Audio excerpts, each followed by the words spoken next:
పెంపకందారులు ఎదుర్కొంటున్న సమస్యలపై ప్రభుత్వం దృష్టి సారించాలని గొర్రెల పెంపకందారుల సంఘం రాష్ట్ర గౌరవ అధ్యక్షులు రామాంజనేయులు డిమాండ్ చేశారు. సమస్యలను పరిష్కరించాలని డిమాండ్ చేస్తూ మంగళవారం పశు వైద్యశాల సెంటర్లో నిరసన తెలిపారు. ఈ నిరసన కార్యక్రమంలో కలిసిన మీడియాతో మాట్లాడుతూ బీసీల ఆర్థిక అభివృద్ధికి టీడీపీ కట్టుబడి ఉందనే మాట నామమాత్రంగానే కనపడుతుందే తప్ప బడ్జెట్ కేటాయింపులో మాత్రం ఆ మాటకు కట్టుబడిన దాఖలాలు ఎక్కడా కనపడటం లేదని ఆరోపించారు. ఇప్పటికైనా కూటమి ప్రభుత్వం గొర్రెల పెంపకందారుల సమస్యలపై దృష్టి సారించకపోతే రాష్ట్ర వ్యాప్తంగా ఉద్యమం చేపట్టే అవకాశం ఉందని ఆయన తెలిపారు. కె రామాంజనేయులు, ఆంధ్రప్రదేశ్ గొర్రెల మేకల పెంపకందారుల సంఘం రాష్ట్ర గౌరవ అధ్యక్షులు. మరి ఇటీవల కాలంలో రాష్ట్ర ముఖ్యమంత్రి గారు మొన్న బడ్జెట్ను ప్రవేశపెట్టడం జరిగింది. మరి ఈ సందర్భంగా కేవలము మొత్తం వృత్తిదారులందరూ కూడా కేవలము 1000 కోట్లు మాత్రమే కేటాయించారు.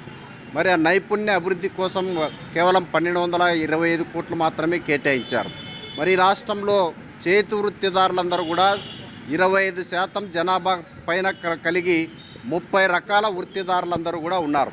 ఇందులో ప్రధానమైనటువంటి వాళ్ళు ఉత్పత్తి రంగంలో మరి ప్రజలకి పౌష్టికాహారాన్ని అందించేటువంటి గొర్రెల మేకల పెంపకందారులు 5 లక్షల కుటుంబాలు ఈ వృత్తి పైన జీవిస్తూ ఉన్నారు.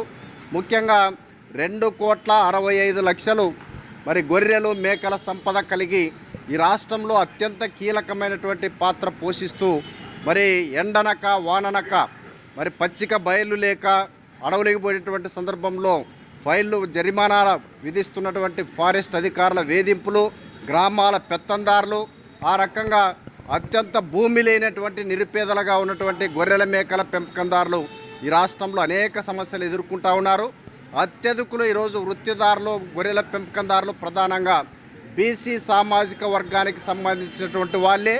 మరి ఉదయం లేచిన వెంటనే రాష్ట్ర ముఖ్యమంత్రి చంద్రబాబు నాయుడు గారు మాది బీసీల సంక్షేమ ప్రభుత్వం, బీసీల కోసం ఉద్ధరించడం కోసమే మా తెలుగుదేశం ప్రభుత్వం అధికారంలో ఉందని చెప్పి గొప్పలు చెప్తా ఉన్నారు. బడ్జెట్ విషయానికి వస్తే మరి పూర్తిగా నామమాత్రంగా కేటాయిస్తున్నటువంటి తీరుని ఆంధ్రప్రదేశ్ గొర్రెల మేకల పెంపకందారుల సంఘం తరపున తీవ్రమైనటువంటి నిరసన తెలియజేస్తూ ఉన్నాం. అందుకే ఈరోజు గుంటూరులో రాష్ట్ర గొర్రెల పెంపకందారుల యొక్క సహకార ఫెడరేషన్ కార్యాలయం ఎదుట మొట్టమొదటిసారిగా మా నిరసన తెలియజేస్తాం. అందుకే ఈ సందర్భంగా అనేక సమస్యలు కొట్టుమిట్టాడుతున్నటువంటి సందర్భంగా గొర్రెల మేకల పెంపకందారులు సమస్యలు ఎదుర్కొంటూ ఉన్నారు. వారికి రుణాలు ఇవ్వడంలో కానీ, వారికి అదేవిధంగా వారికి ప్రతి సంవత్సరానికి 4 సార్లు నట్ట నివారణ మందులు ఇవ్వాలి. అదేవిధంగా సీజనల్గా వచ్చేటువంటి వ్యాధుల కోసం ఈ రాష్ట్ర ప్రభుత్వం పశు వైద్య అధికారుల ద్వారా వైద్యం అందించాల్సిన అవసరం ఉంది. మరి అలాంటి పనులు ఏమాత్రం చేపట్టడం లేదు. అనేక ప్రమాదాల్లో వన్య ప్రాణుల దాడులకు గురై, కుక్క కాటుకు గురై, రోడ్డు ప్రమాదాల్లో పెద్ద సంఖ్యలో గొర్రెలు చనిపోతూ ఉన్నాయి. గొర్రెల మేకల పెంపకారు ప్రమాదానికి గురవుతూ ఉన్నారు. వారికి సరైనటువంటి నష్ట బీమా పథకం ఈరోజు ఈ సందర్భంగా ఏమాత్రం ప్రభుత్వాలు కల్పించడం లేదు. కేంద్ర ప్రభుత్వం కూడా ఈరోజు కేవలం విశ్వకర్మ యోజన పథకం ద్వారా మేమంతా కూడా గొర్రెల మేకల పెంపకందారులకి మేమంతా కూడా మరి ఇస్తామని చెప్పి చెప్తా ఉన్నారు. అయితే ఆచరణలోకి వచ్చేపాటికి మరి కోట్ల రూపాయలు పెట్టుబడి పెట్టేటువంటి కార్పొరేట్ కంపెనీలకు మాత్రమే ఉపయోగపడేటువంటి పద్ధతుల్లో మరి రుణాలు ఇస్తూ ఉన్నారు. సాధారణ గొర్రెల మేకల పెంపకందారులకి కావలసినటువంటి సబ్సిడీ రుణాలు ప్రతి గొర్రెల మేకల పెంపకందారునికి 5 లక్షల రూపాయలు రుణాలు మంజూరు చేసినట్లయితే వారి జీవన ఉపాధి బాగుపడుతుంది. అందుకే ఈ సందర్భంగా ఈ సమస్యలన్నిటి కూడా సమగ్రంగా ప్రభుత్వ దృష్టికి తీసుకుని రావడానికే ఈ ధర్నా నిర్వహిస్తూ ఉన్నాం.